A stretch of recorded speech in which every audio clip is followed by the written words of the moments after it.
Good day, everyone, and welcome to the third knowledge lecture of the Neophyte grade of the Golden Dawn. This series of knowledge lectures is for members of the Rose Cross who are interested in following the degree system of the Hermetic Order of the Golden Dawn, and we will be presenting the initiate knowledge lectures throughout the course of this year. The Neophyte grade is the first grade of the Golden Dawn, and it is set up to provide a basis, a knowledge basis of just things around you to orient yourself. It does not get too deep into a lot of different things, but today's lecture is the second part of their astrology lesson. Knowledge lecture 2 was about the zodiac. Knowledge lecture 3 will be about the planets. Now, as my teacher likes to say, he kind of equivalates this to a theater example. The planets are the things that actually influence us. They are the actors in the play, and where they're positioned in the sky is kind of like their costuming, and it tells how they're going to influence things. Okay. Now, the planets themselves are said to be inhabited by their own spirits, their own entities. If you follow theosophy, there is this concept of different swarms of beings that have come and gone, and there are going to be a total of 7 swarms in the life cycle of the Logos, which is God.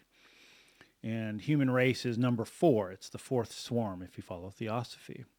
The first swarm being the Lords of Flame, and the Lords of Flame are the archangels and the angels. And then you have the Lords of Form, which are the devas, and they take also the form of the planetary bodies. So those planets can influence, or they have energies that influence their surroundings based off of where they are. It can be for both positive and negative. Remember, in this astrology, in classic astrology, you will hit both positive and negative influences. It's not just everything's great and good, which is what kind of pop astrology does. Everything's good. So you'll have to deal with both the positive and the negatives. A term I have found, I don't know if it's accurate or not, to be honest. I am not an astrologer, at least not yet. Maybe one day I will. But I am not a full astrologer. However, I know enough to create charts and be able to read them. And if a planet's giving off its bad vibes or its negative vibes, we call that like the black version of it, like the black sun or the black Saturn or whatever. I don't know if that's universally held. I've come across that, so I thought I'd share that. So anyhow, we are going to discuss the planets and what you're going to, if you're trying to learn this for proficiency work, you're going to want to pay attention to the symbols, because we don't use words. We use the symbols for the zodiac and for the planets. We're going to use, so you're going to pay attention to the symbols, learn the symbols, learn the basic traits of a planet. And then there are some things like what they rule, what that planet rules, or what sign is their dominant sign, and what is against them, what is the one in opposition. All right, so with that said, let's go ahead and get into Knowledge Lecture 3 on the planets.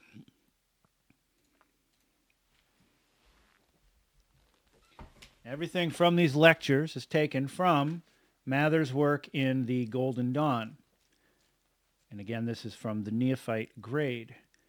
You can access this work through a number of different publications, and I highly recommend everyone do so. Turning to the right page. All right.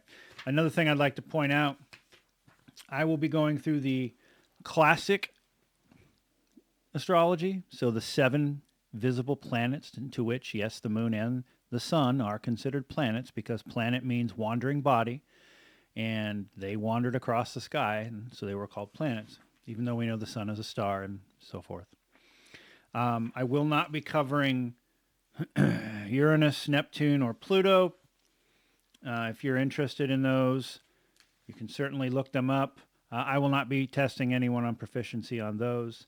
Those came well after the fact, once they were discovered, and we call those, or I've heard them called generational planets because they move. They're so far out there that, and they revolve around the sun so slowly that they move very very slowly across the sky, and so they impact us at a generational level. So we'll just be covering the 7 you see here. All right. To the ancients, 5 planets were known besides the luminaries of the sun and the moon. The planets, like the zodiac, each have a set of characteristics assigned to them. Each planet is said to rule one or more of the signs. The energy of a planet is strong in the signs that it rules. This is called the sign of the planet's dignity.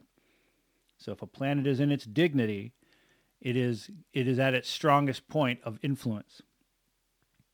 In addition, every planet also has one sign aside from the one it rules, where it expresses itself in a compatible fashion.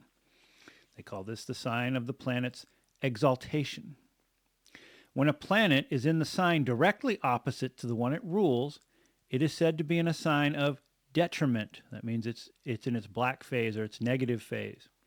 Also, when a planet is in the sign opposite of its exaltation, it is in the sign of its fall. Thus, a planet's dignity and its exaltation are harmonious with its energy, while its detriment and its fall are contrary to the planet's energy. It'll be exposing its negative aspects. To get a better idea of the energies and associations of each planet, we will now go through the 7 planets and their various energies. We're going to start with Luna.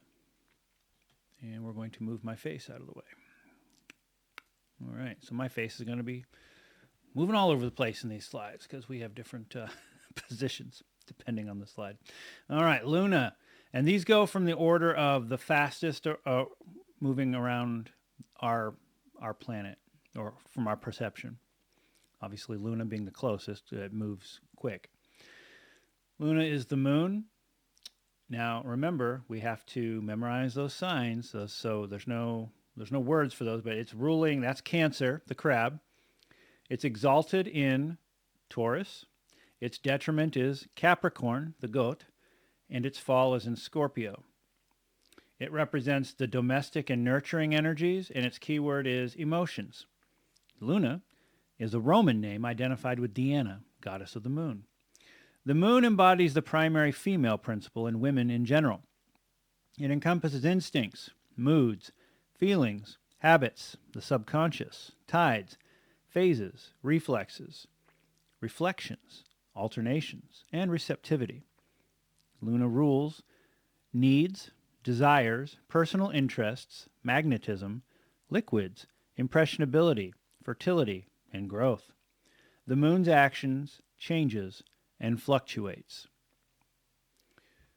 So that is Luna. Next we go to Mercury. Mercury sign can be seen on the planet here. It is essentially the Venus sign with horns. Mercury rules both Gemini and Virgo. It exalts Aquarius. Its detriment is Sagittarius and Pisces, and its fall is Leo. It represents the intellect and the expressive urge, and its key word is reasoning. Mercury is named after Hermes Trismegistus.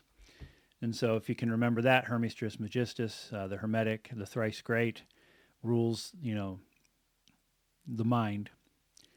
This is how you can associate Mercury and communication as well. So Mercury is named after the fleet-footed Roman messenger god. Mercury governs communication, reason, intellect, rationalization, awareness, perceptions, adroitness, opinions, transmission, words, speaking, writing, mailings, and means of expression. In addition, Mercury deals with family, children, siblings, social contacts, day-to-day activities, travel, and transportation. This planet's action is rapid, unpredictable, and explosive. It is also one of the neutral planets. So someone strong in Mercury is going to have a lot of rational thinking and communication abilities. we'll slide my face back down here. All right, Venus. Venus rules Taurus and Libra. Its exaltation is in Pisces. Its detriment is Scorpio and Aries. And its fall is in Virgo. Venus represents the social urges, beauty, and love. Its key word is affection. Venus is known as the planet of love, named after the Roman goddess, and was, in ancient times, nicknamed the Lesser Benefic.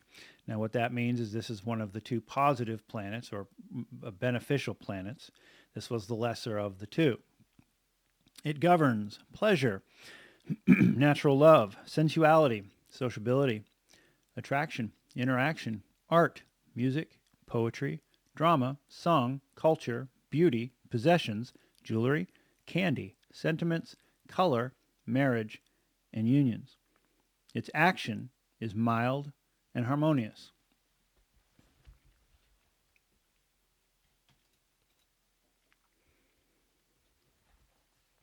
The next we have the sun, or soul. The sun rules Leo. It exalts Aries. Those are both fire signs. Its detriment is Aquarius, and its fall is Libra. It represents a power urge, how powerful you are, your ego, and your personality. Its key word is the inner self. Sol is the Roman name of the invincible sun deity. It is the origin of the word solar. Sol represents the primary masculine principle and men in general. It is also the fundamental expression of the individual, displaying qualities of success and leadership. Sol governs health, vitality, personal fulfillment, energy, essential principle, authority, command, rank, office, title, advancement, identity, and capacity for experience. The sun's action is energizing and stimulating.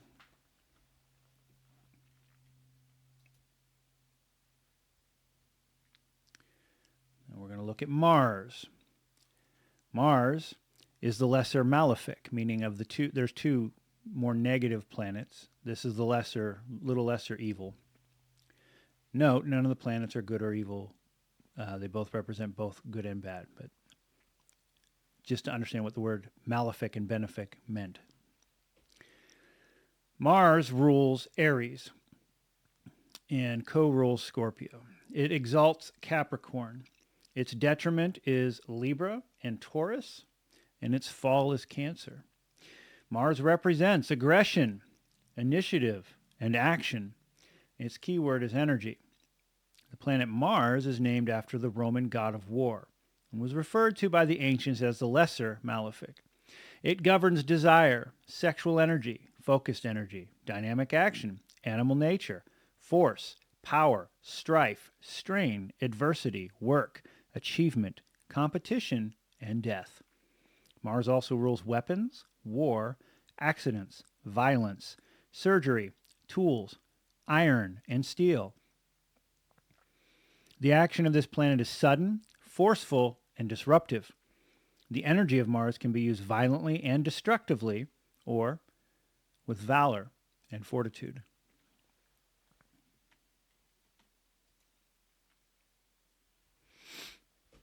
Jupiter. Jupiter rules Sagittarius and is a sub-ruler of Pisces. Its exaltation is in Cancer. Its detriments are Gemini and Virgo. Its fall is Capricorn. It represents compassion, protective energies and urges, and its key word is expansion. Jupiter is named after the primary Roman god and is called the greater benefic by the ancients. So it is the greater of the two beneficial planets. Jupiter is the lawmaker, the judge, and the benefactor of humanity. This planet rules leisure, wealth, growth, prosperity, opportunity, assimilation, indulgence, optimism, big business, morality, the higher mind, higher education, ambition, philosophy, and luck. Jupiter's action is orderly and efficient and fosters growth and increase.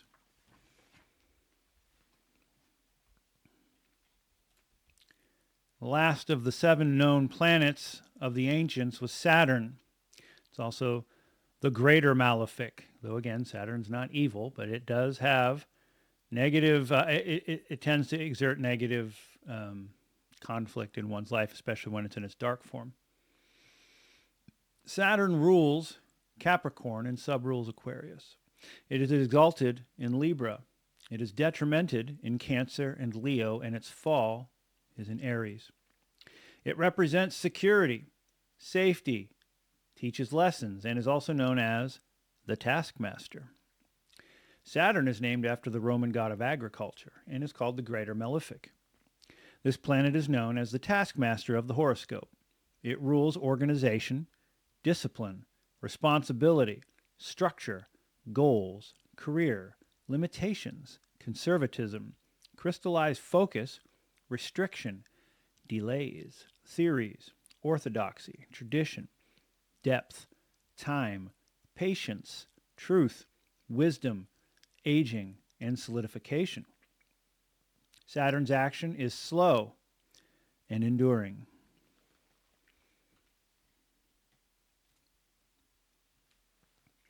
Something else we're going to discuss, Caput Draconis and Cauda Draconis, the head and tails of the dragon. The ancients also assigned certain planetary values to the north and south nodes of the moon. That is, the points in celestial longitude where the moon crosses over the ecliptic or path of the sun. Luna's north node is listed by its position in the ephemeris of the south node, and is always its exact opposite. And the south node is always its exact opposite, having the same number of degrees and minutes, but of the converse sign. And here we have again the names of those nodes of the moon. The north node is a point of gain, increase, and added self-assurance. The south node is a point of release, decrease, and letting go. The days of the week are attributed to, and in some cases named, after the 7 ancient planets and the gods who represented them. So, we had Sunday, which was named after the sun. Moon's Day, Monday, which is named after Luna, the moon. Tuesday, named after Mars. The Nords would call that Tears Day. Woden's Day, Mercury. Thor's Day, Jupiter. Frigg's Day, Venus. And Saturn's Day, Saturn. The last thing I'm going to show you, this is not part of the official knowledge lecture, so all that stuff, if you're going for proficiency, just keep a table. There's tables that already exist. It's just essentially remembering the signs of them and naming them. But the last thing I wanted to go over was how one does astrological charts. If you're interested in astrology and you wanted to get a head start, you will come across this thing here, the cosmic ring. The cosmic ring is how you can take a natal chart and basically determine if where the planet currently is and what type of influence it's going to have on the native, what the chart's about, or who the chart is. So the inner ring here are the 12 signs of the zodiac. The second ring here is the planets that rule them, the domiciles. So again, here's Taurus. Venus rules. Venus is in Taurus. This lets me know if the planet Venus is in the Taurus in the sky in that astrological position, that's a good thing. Opposite Taurus, we have Mars. So Mars, if Mars is sitting out there, that is not a good thing if Mars is sitting in Taurus. And then you move out to the second ring. These are the domiciles. The third ring are the exaltations. These are your basically your elements. So D represents a day chart, N represents a night chart, P means it always provides some type of influence regardless of what time of day the chart represents. And then they get out to what are called the Dorythians, or and then the Decans on the outer ring. So you might see this. Don't worry about this right now in terms of having to memorize it, but if you're interested in astrology, this tool right here will be something you're going to work with. And I just wanted to point that out. All right. And that will conclude the third knowledge lecture of the Neophyte grade. So in the second lecture, we discussed the zodiac. In the third, we discussed the planets. And those go together to understand the influences that those two sets of bodies or firmaments have on the Earth, on the people of the Earth from an astrological point. And we will, in future grades, get more involved with astrology, though again, in the initiate grades, which is your actual first through the fourth grades, you don't really get too deep or specialized in anything, but you're going to know enough to at least recognize what these things are and be able to talk somewhat knowledgeably on them, even if you're not a specialist in them. The next knowledge lecture 4, will deal with the Kabbalah. And I've already done lectures on this channel on the Kabbalah, so this will be the official Golden Dawn version of that. There's a lot of information packed in that lecture, much more so, I think, than 1, 2, and 3. In fact, I would say knowledge lecture 4 is going to be is about as full of content as 1, 2, and 3 combined. So get ready for that. I thank you for watching. If you have any questions, please feel free to leave comments. Again, we have a Discord. I'm happy to bring anyone into the Discord if you wish, and you can converse with us. We do meet on a fairly regular basis as a group on Discord, several days of the week, to go over different topics, different books we're reading, etc. So it would be great to have you should you wish to do that. Until then, stay safe, keep studying, and we'll see you soon.